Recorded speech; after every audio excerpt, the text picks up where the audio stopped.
히브리서 11장은 믿음장이라고 합니다. 그래서 가장 여러분들이 항상 듣는 이야기죠. 믿음은 바라는 것들의 실상이요 보이지 않는 것들의 증거니. 그렇죠? 예, 바로 이 믿음장입니다. 그런데 오늘 본문의 내용은 믿음이 없이는 하나님을 기쁘시게 하지 못한다고 그랬어요. 우리가 하나님을 기쁘시게만 하면 우리의 인생은 만사 오케이입니다. 그럼 어떻게 해야 우리 하나님을 기쁘시게 할까 하는 것입니다.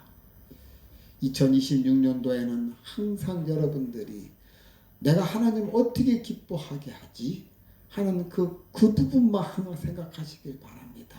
하나님이 기뻐하시는 것이 과연 무엇일까? 어떻게 하는 것이 하나님을 기쁘게 하는 것일까?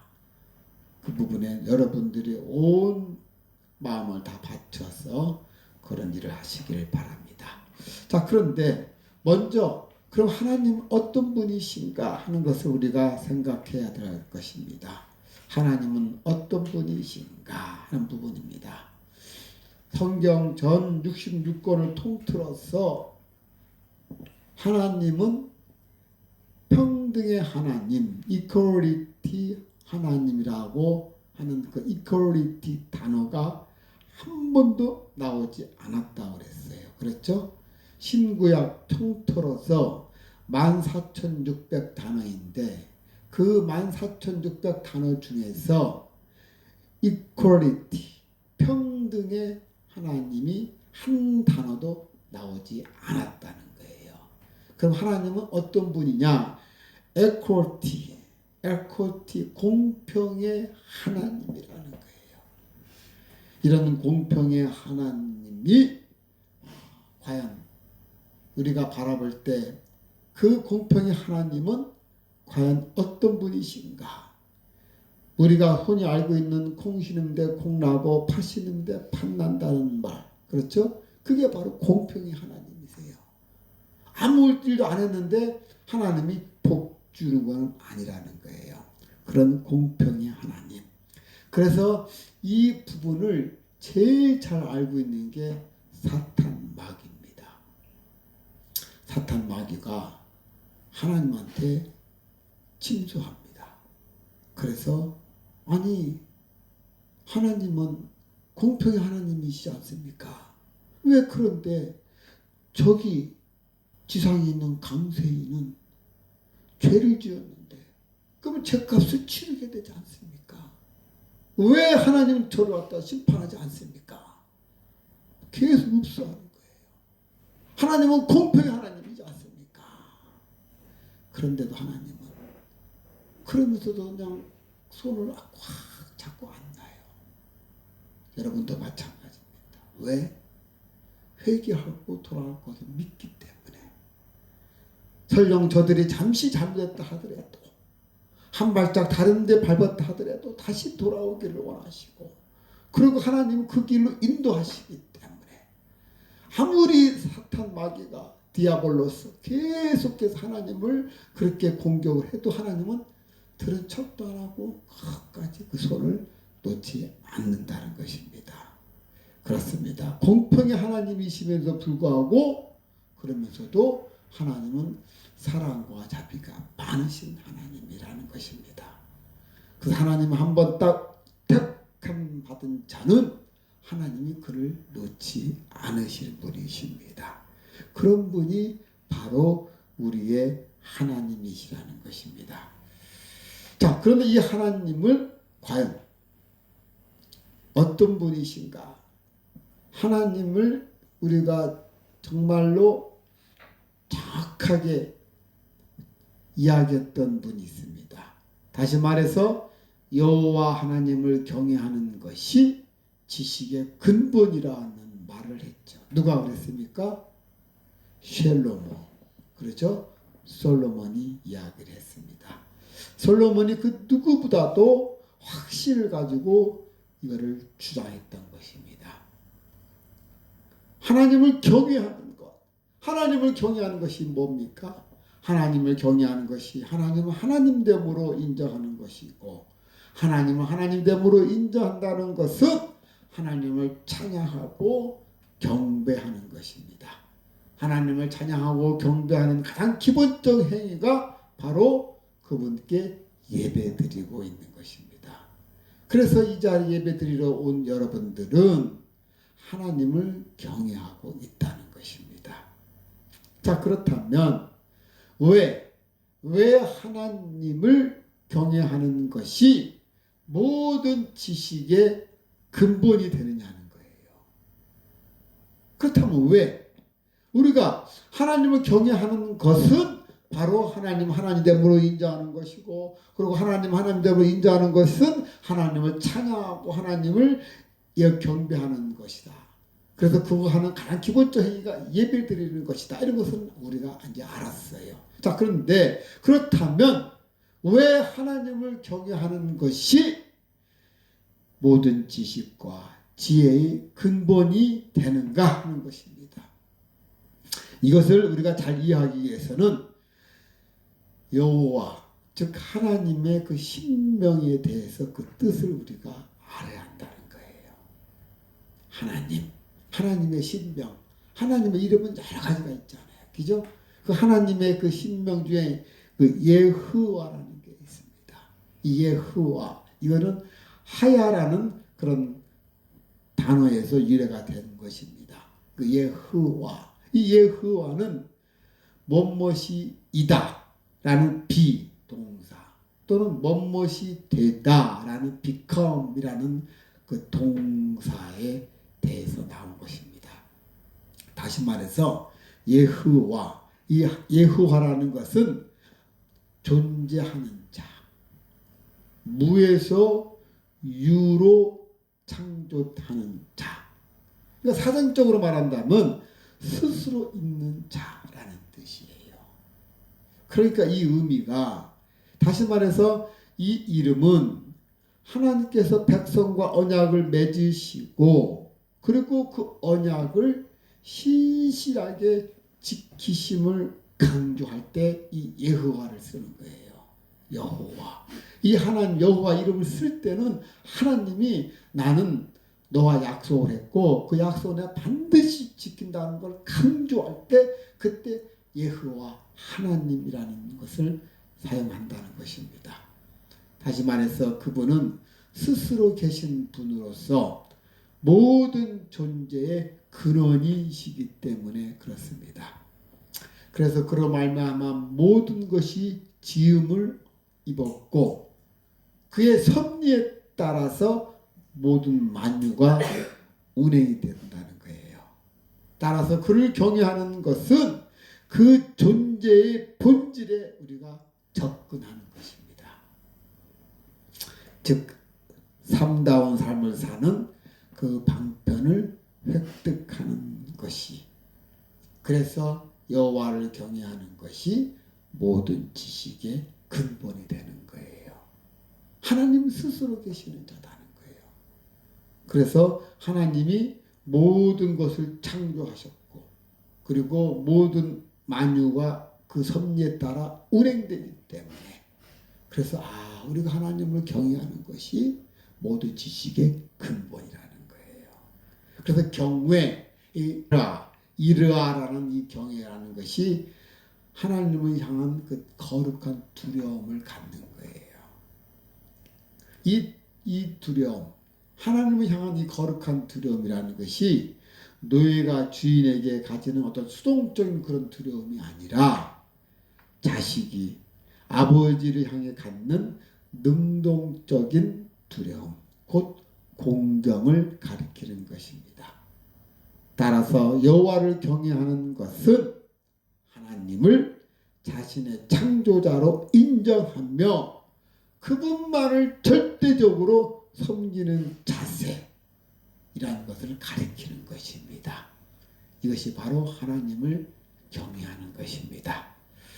자, 그렇다면 이 하나님을 경외하는 이 하나님을 우리가 기쁘시게 해야 하는데, 하나님을 기쁘시게 하면 모든 만사가 오케이입니다. 여러분, 늘 하나님만 바라보면서 하나님께 나아가시기를 바랍니다. 제가 어느덧 벌써 2년이라는 세월이 흘렀습니다. 작년 같았는데 한 해를 지났기 때문에 이제 2년이 됐어요. 2024년도 3월달 저는 잊지도 않습니다. 전대병원에 입원을 했었죠. 한 달 동안 그 과정을 겪으면서 그 시간이 지금도 너무나 그리워요. 하나님과 독대했던 장면들이 너무나 많아요. 밤만 되면 하나님 품에 안기면서 하나님께서 하신 그 또렷한 음성이 제 귀를 땅 때리면서 사랑하는 내 아들 세이야 이렇게 부르시는데 막 제 가슴이 막 억장이 무너지는 거예요. 그러시면서 하시는 말씀이 그때 장면이 보니까 그 저녁 노을의 그 아름다운 그 해가 지기 전에 그 모습이었어요. 하나님께서 세이야 나랑 같이 걷자 그러시더라고요. 그러면서 저를 데리고 그 석양 그 노을 지는 데를 그 가는데 너무나 황홀한 거예요. 그 장면이 지금도 잊을 수가 없습니다. 저는 우리 하나님께서 내 아들 세이야 이 말씀을 하시는데 제 마음속에 아버지의 그 깊은 사랑이 느껴지는 거예요. 여러분도 마찬가지입니다. 하나님께서 내 딸 비정아 하나님께서 항상 앞에 내 소유 내 거라는 걸 먼저 말씀하셔요. 아버지의 강한 소유를 이야기해요. 너는 내 거야. 내 아들이야. 너는 내 딸이야. 그거를 여러분 느끼시길 바랍니다. 아버지의 그 강한 소유욕 그 아버지가 우리를 향한 깊은 사랑이라는 것입니다. 그렇기 때문에 우리를 얼마나 사랑하셨으면 당신 하나밖에 없는 독생자 예수 그리스도까지 이 땅에 보내셔서 그로 하여금 우리의 모든 죄를 대속시키셨느냐 하는 거예요. 얼마나 정말 감사할 일입니까? 그렇습니다. 우리 인생은 이런 하나님을 기쁘시게만 하면은 만사오케이예요. 여러분 한번 생각해 보십시오. 여러분들이 만일 잠시 어디 이제 놀러 갔다 칩시다. 제주도에 놀러 갔어요. 제주도에서 3박 4일 있다가 온다고 칩시다. 그럼 3박 4일 있다가 올 텐데 그러면 그 시간을 어떻게 내가 쪼개가지고 내가 즐길 것인가 할 때 3박 4일밖에 안 있을 건데 거다가 땅 일구고 뭐 씨를 뿌리고 합니까? 안 하잖아요. 거다가 3박 4일만 있다가 올 건데 그럼 어떻게 합니까? 최대한 막 즐길 거 아니에요. 3박 4일 나름대로 짧을 때. 우리 인생도 마찬가지예요. 우리 인생도 아지랑이와 같다 그랬습니다. 우리 인생은 정말 100년이 굉장히 긴 것 같지만 한낱 아지랭이라고 같다 그래요. 정말 한 아지랭이에요. 저도 어느새 제 나이가 이미 꺾어져 내려가가지고 저 밑을 내려가고 있어요. 지금 다 꺾어졌잖아요. 지금 한 사람만 빼고 다 꺾어져서 밑으로 내려가고 있잖아요. 지금 그죠? 자, 우리의 삶은 길은 것 같지만 짧더라는 거예요. 그러면 이 짧은 기간에 많은 걸 할 필요가 없어요.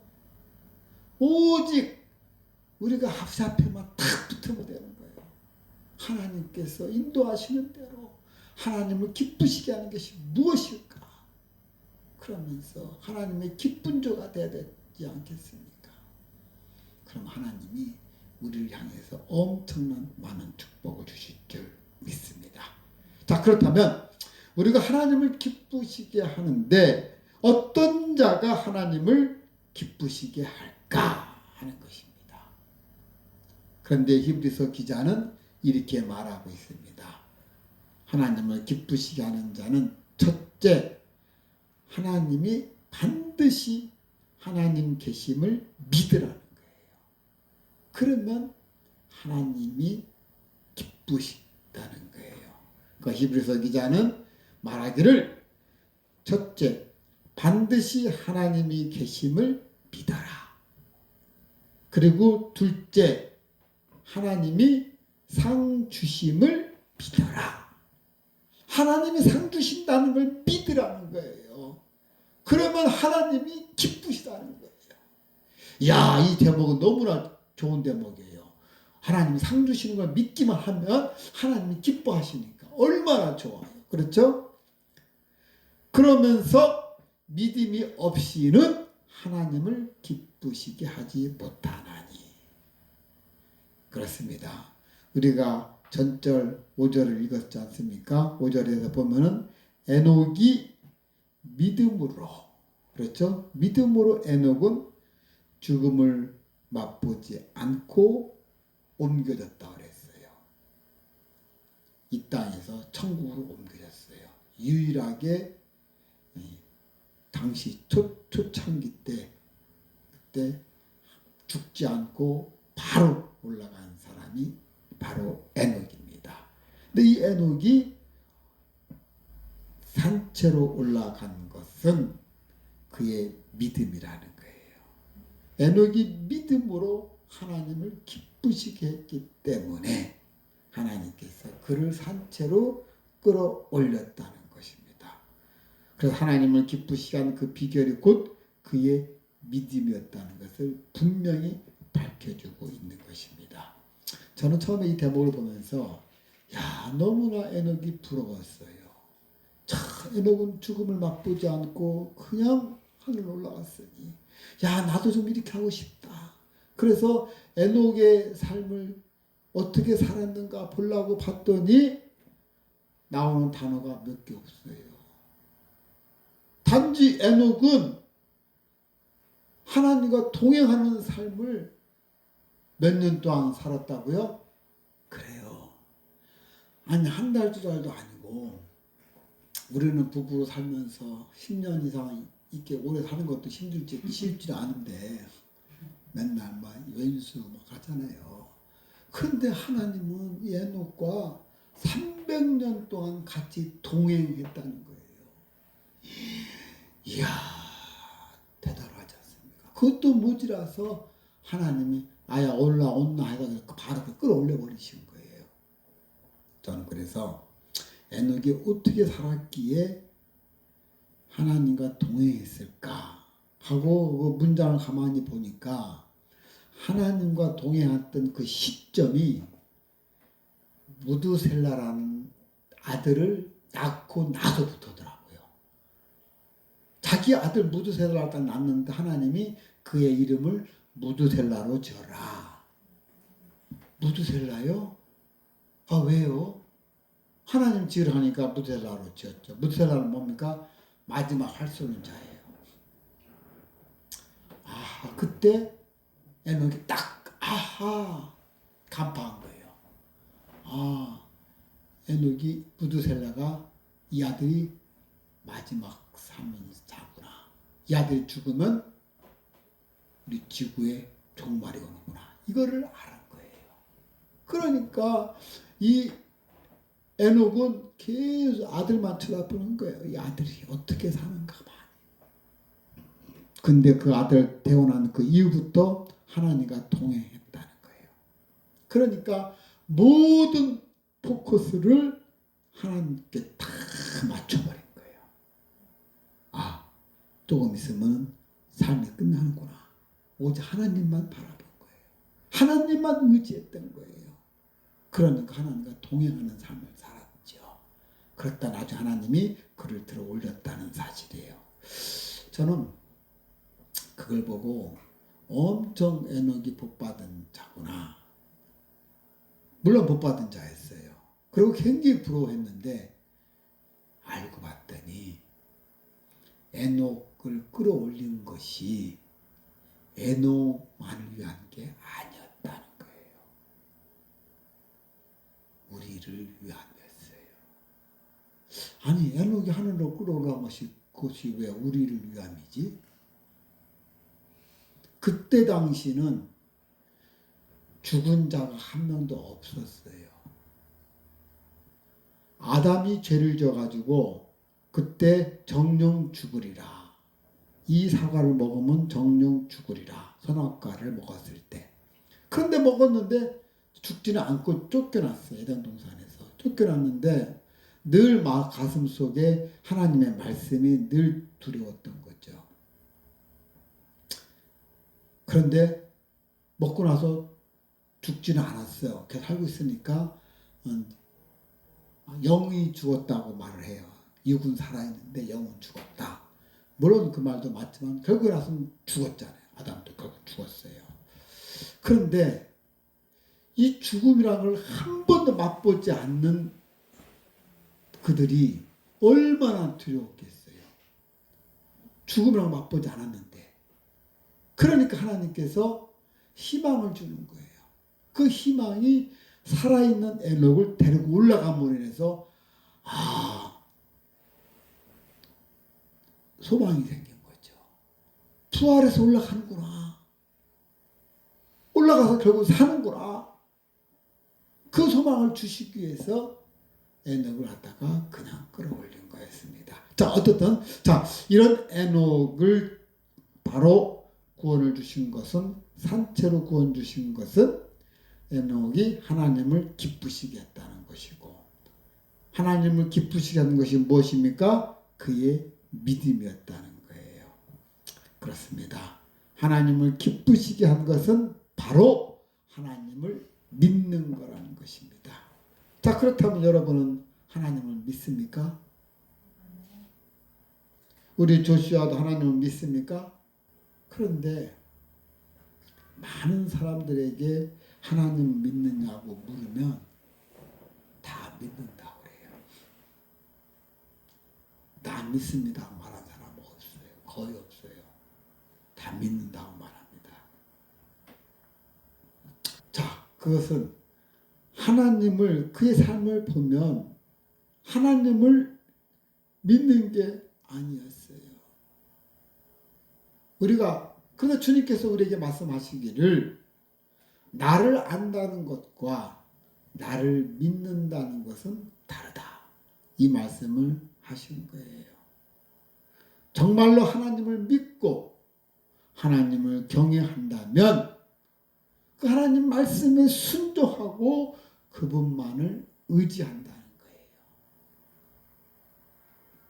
이 말은 내 안에 내가 앉아있는 그 자리에 내가 의사결정을 마음대로 했던 하나님처럼 행동했던 그 자리에서 내려와 그 자리를 주님께 맡기시고 나는 그 밑에 내려오는 겁니다.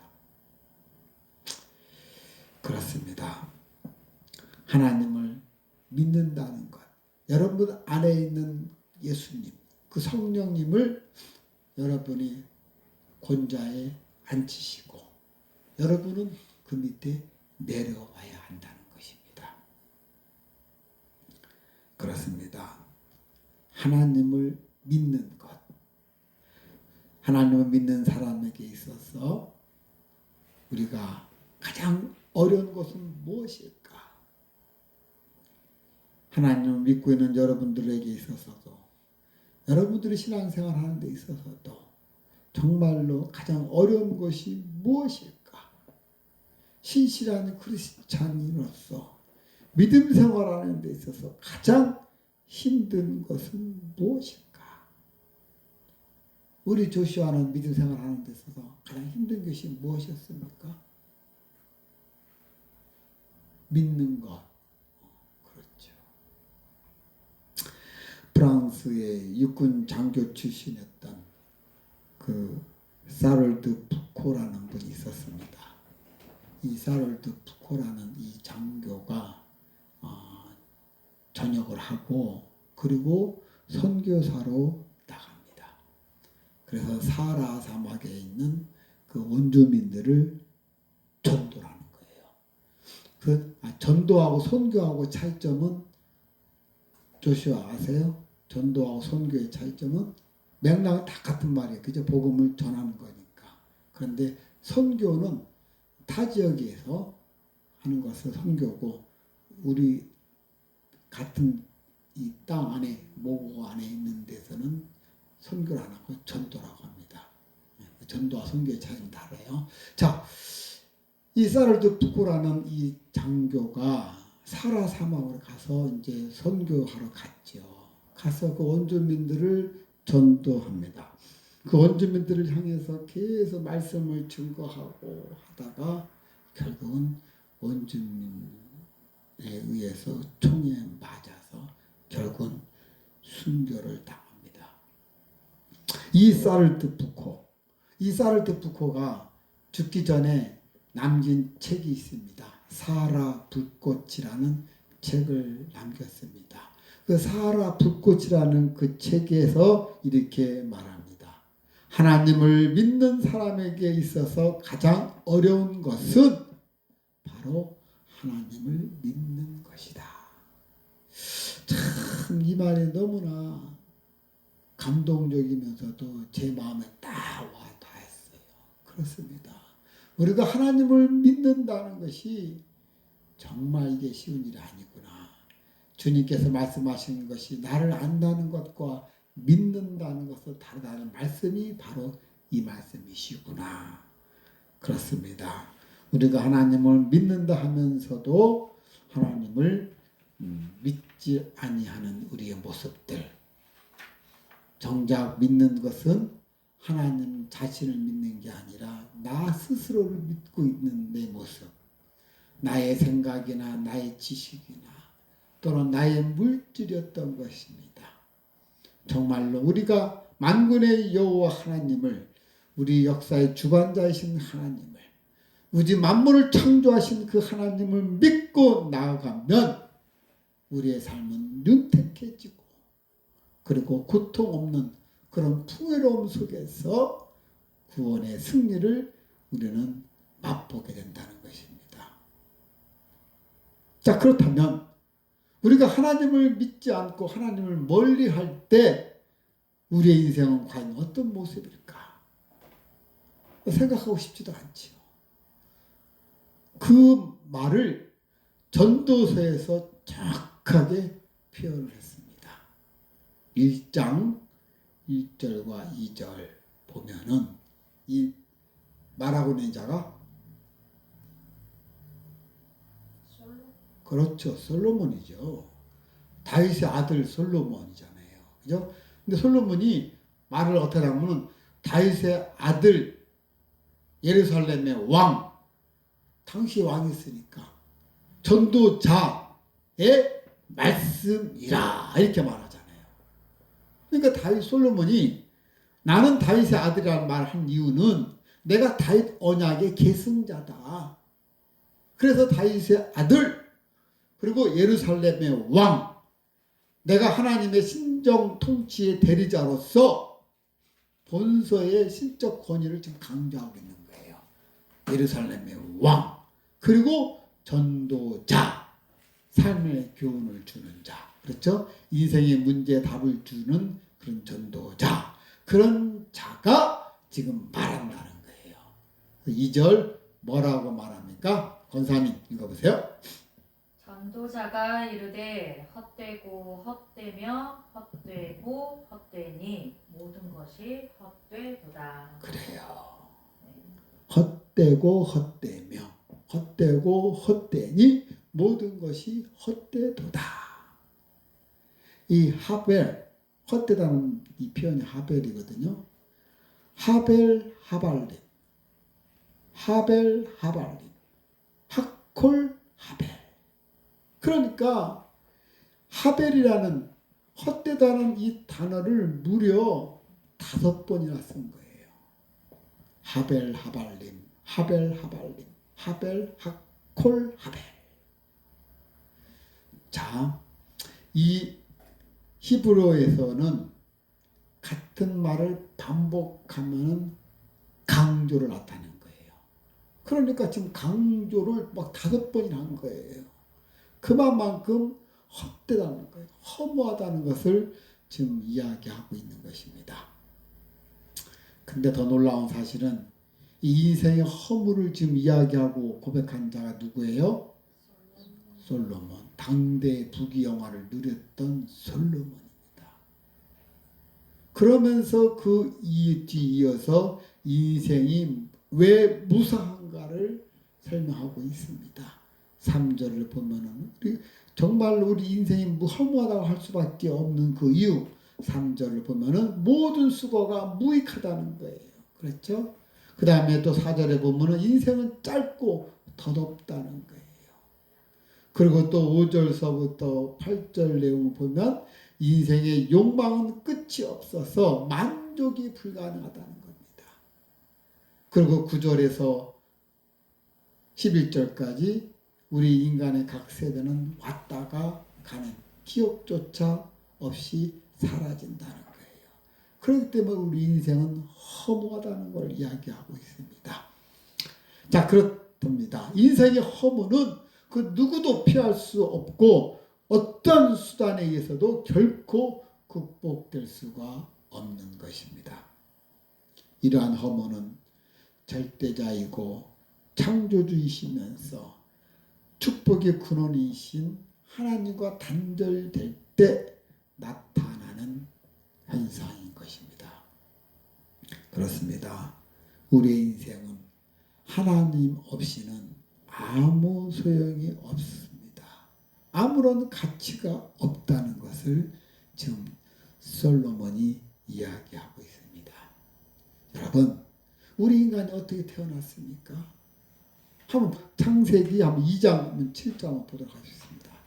창세기 2장 7절 우리가 어떻게 태어났는지 우리 건찰님 한번 읽어주시기 바랍니다. 여호와 하나님이 땅의 흙으로 사람을 지으시고 생기를 그 코에 불어넣으시니 사람이 생명이 됩니다. 그래요.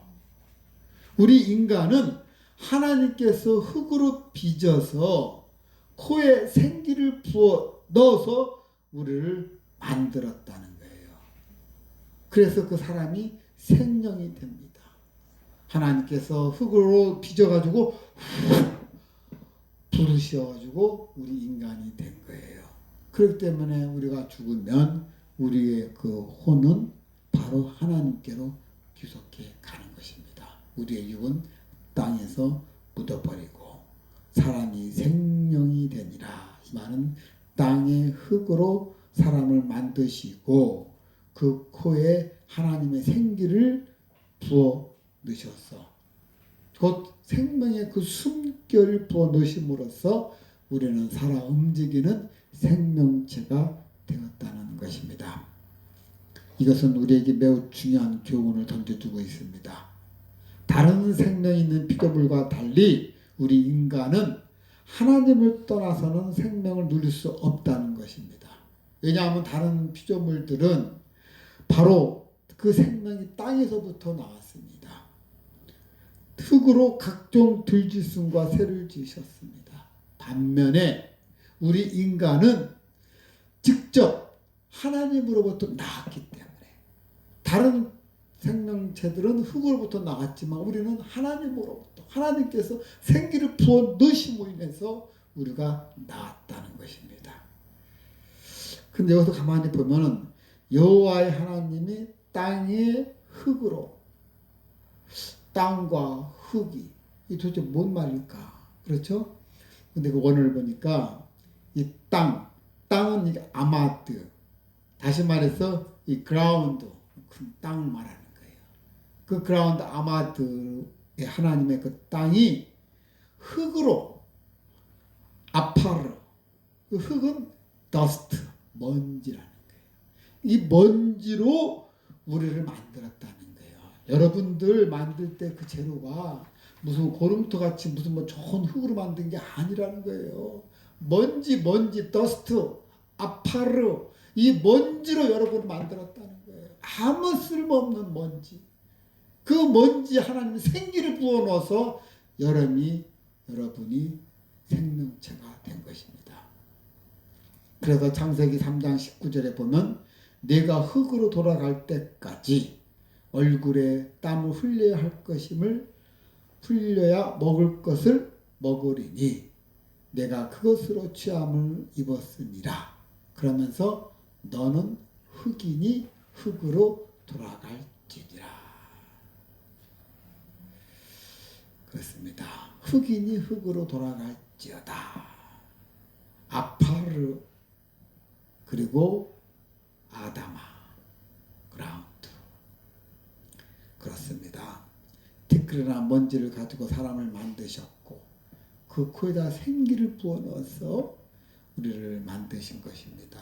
우리는 원래 먼지였습니다. 먼지밖에 안 되는 그런 하찮은 존재였습니다.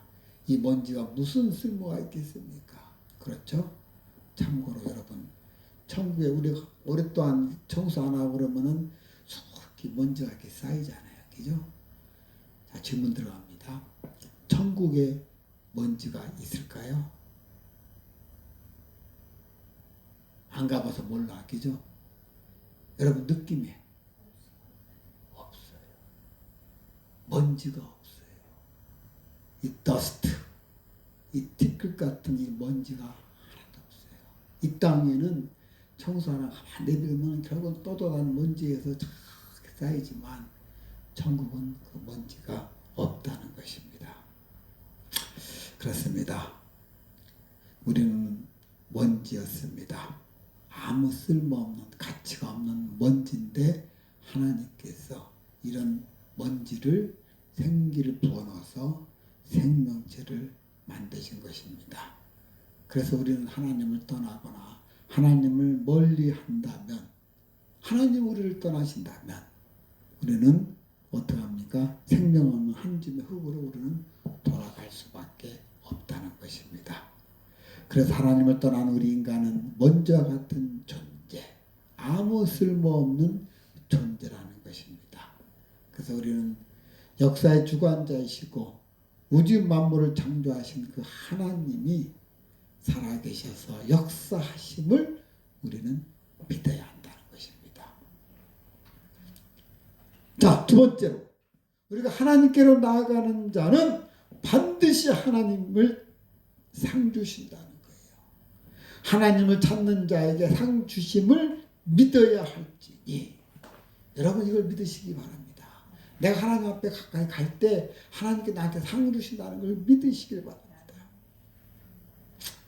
진실로 하나님은 상 주시는 분이신데, 그런데 누구에게 줍니까?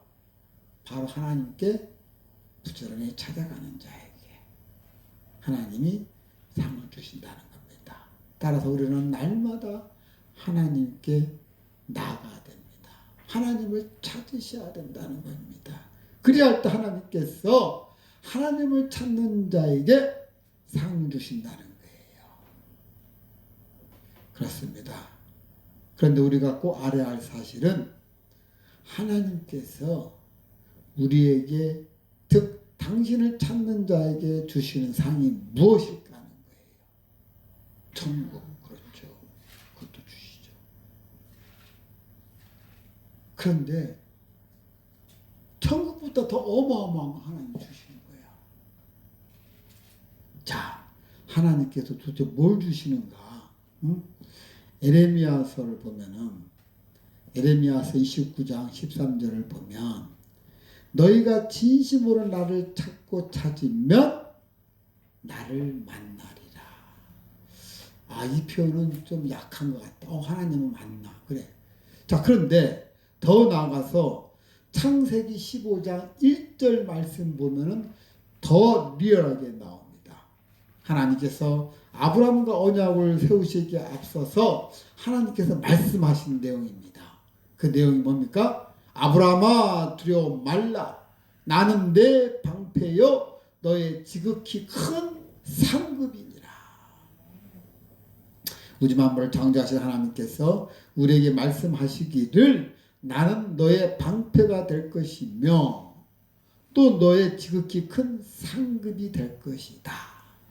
여기서 하나님께서 우리의 큰 상급이시랍니다. 큰 상급, 사카르, 그러니까 정당한 보수라는 얘기예요. 정당한 보수. 당신이 말씀하시기를 나는 너의 정당한 보수다. 너가 일한 대가로서 나의 존재로 되어진다. 이렇게 말씀하시는 거예요. 나의 큰 지극히 큰 상급이라는 거예요.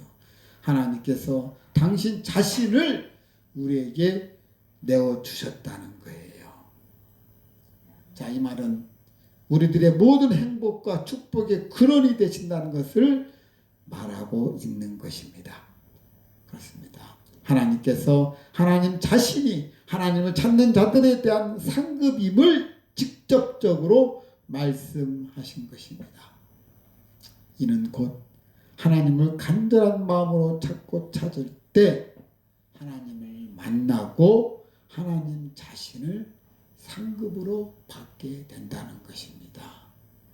참 얼마나 감사할 말씀입니까? 그렇죠? 단순히 만나는 게 아니라 하나님을 우리가 상급으로 받는다고 그러잖아요.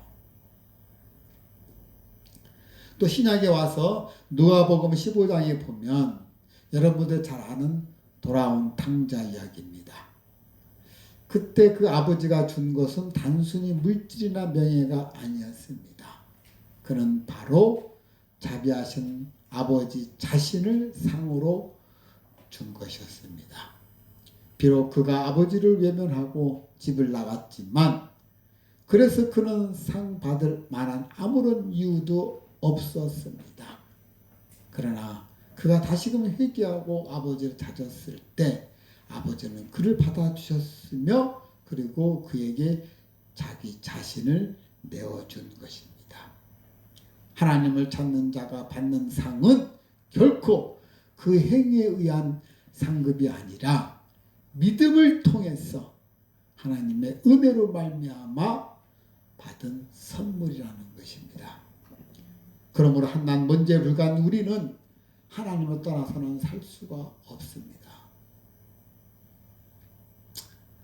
비록 우리가 상 받을 만한 아무런 근거도 없지만 하나님께서 단지 하나님을 찾는 자에게 상 주시기를 원하신다는 거예요.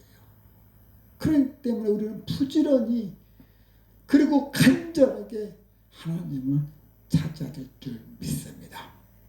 사랑하는 레마 가족 여러분, 하나님을 기쁘시게 해드리는 그 유일한 길은 오직 믿음뿐입니다.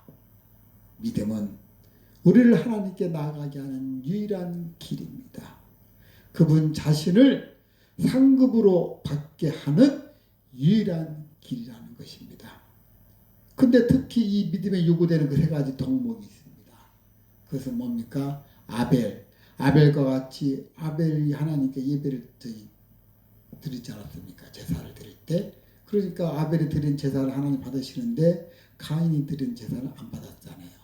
그처럼 아벨이 드리는 그 예배, 올바른 그 예배를 우리가 드려야 할 것이고, 그리고 에녹과 같이 하나님과 동행하는 삶을 살아야 할 것입니다. 그렇습니다. 믿음은 예배와 동행과 실천이라는 세 가지 삶의 양태를 요구하고 있는 것입니다. 그렇습니다. 믿음 있는 자의 기본적인 그런 생활 패턴인 것입니다. 목숨이 닿는 날까지 우리는 견고히 세워야 할 것입니다. 그래서 우리는 이를 위해서 끊임없이 내 자아를 죽이고 교만을 꺾고 그리고 게으름으로부터 벗어나기 위해서 우리는 노력해야 할 것입니다. 그래야 할 때 우리는 진정 하나님께서 찾으시는 사람, 하나님께서 기뻐하시는 자가 될 줄 믿습니다. 그럴 때 여러분은 하나님이 기뻐하시는 것은 믿음 있는 자, 그래서 믿음으로써 사는 자를 하나님께서 기뻐하신다는 것입니다. 하나님의 크신 그 축복과 그런 기쁨으로 여러분이 맛보는 그런 저와 여러분이 되시기를 주님의 이름으로 축원합니다. 기도하시겠습니다. 사랑이 많으신 아버지 감사합니다. 하나님께서 말씀하시기를 나를 간절히 찾는 자가 나를 만날 것이라고 말씀하시면서 또한 당신 자신을 상급으로 주신다고 말씀하셨습니다. 그렇습니다. 먼지에 불과한 우리를 하나님께서 이렇게 사랑하사 당신의 생기를 부어놓아 생명체를 만드셨고, 그리고 우리가 하나님을 찾고 찾을 때 하나님을 기뻐하시면서 그에게 많은 은총을 주신다는 것을 알았습니다. 아버지, 늘 아버지를 기쁘시게 하는 그런 우리들의 모습 되게 하여 주시옵소서. 하나님을 찾고 찾는 자가 되게 하여 주시옵고, 하나님의 말씀을 믿고 순행하는 자 되게 하여 주셔서 하나님으로부터 온통 많은 축복을 받는 그런 주인공이 되게 하여 주시옵소서. 감사하며 사랑이 많으신 예수님의 이름으로 기도하옵나이다. 아멘. 자, 오늘 주신 말씀을 여러분 다시 한번 생각하시면서, 그렇구나, 하나님을 기쁘시게 하는 것은 오직 믿음뿐이구나. 여러분이 하나님을 기쁘시게 할 때, 여러분이 하나님을 진정으로 믿을 때, 여러분이 하나님을 찾고 찾을 때 하나님께서 여러분에게 상급으로 나타나신다는 것입니다. 그런 하나님을 여러분들이 입술로서 고백하시면서 하나님께 감사와 기도하는 이 시간 갖도록 하겠습니다. 할렐루야! 우리 모두 함께 하나님을 찬양합시다. 물과 금이 있는 황소를 드림보다 진정한 찬양을 받으시는 하나님, 온 만나에 내 입술로 살아계신 하나님을 찬양합시다. 할렐루야!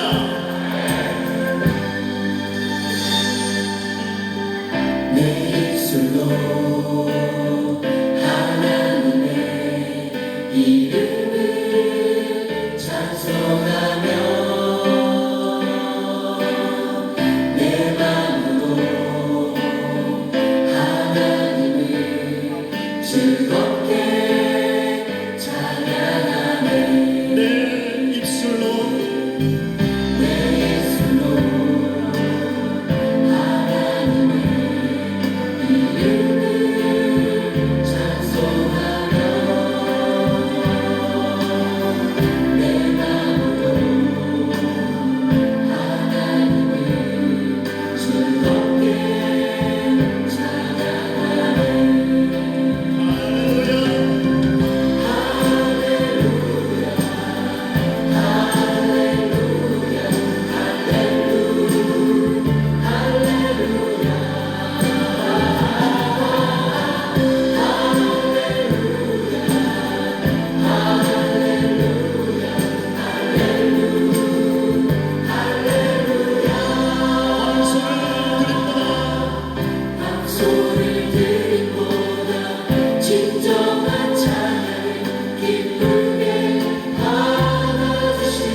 하나님 아버지 감사합니다. 내게 생명 주신 하나님, 내게 생명 있는 그날까지 주님을 찾고 주님을 의지하며 주님께 나아가는 우리의 모습 되게 하여 주시옵소서. 감사하며 너를 위하여 아름다운 보고를 열으사 내 땅의 때를 따라 비를 내리시고 내 손으로 하는 모든 일에 복을 주시리니 네가 많은 민족에게 꽂을지라도 너는 꾸지 아니할 것이니라. 말씀하신 이분이 바로 우리의 아버지심에 감사드립니다. 우리 하나님께서는 당신을 찾는 자에게 아버지 상 주신다고 말씀하셨습니다.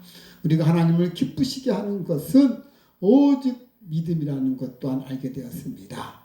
하나님, 오늘도 이렇게 많은 물질을 주셨습니다. 하나님께서 나아갈 수 있도록 하나님과 동행할 수 있도록 해주신 우리 아버지께 감사드리며 하나님께서 주시는 그 물질에 감사드려서 이렇게 또한 예물을 드렸습니다.